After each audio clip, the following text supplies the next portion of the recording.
Just doing another video on identifying perennials. This one is a Delphinium.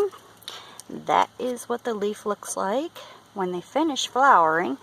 Then they give you these little seed pods like this.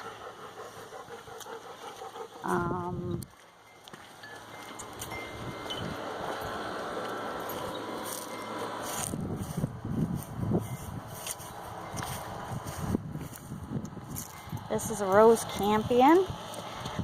This one has the green leaves with the red flowers. They also come with like a silver leaf and magenta flower.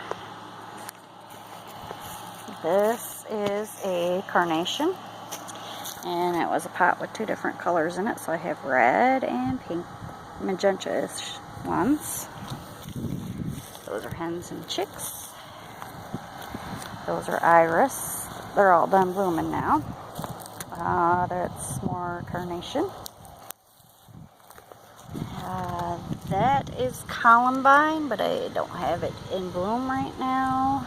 This is an Asiatic lily, and that's also not in bloom right now. That was a poppy. This right here is full of seeds. So if you want to grow more poppies, you can just pick this off and let it dry out and use the seeds. That is another version of echinacea or coneflower. This is a balloon plant. That's what it looks like when it's blooming.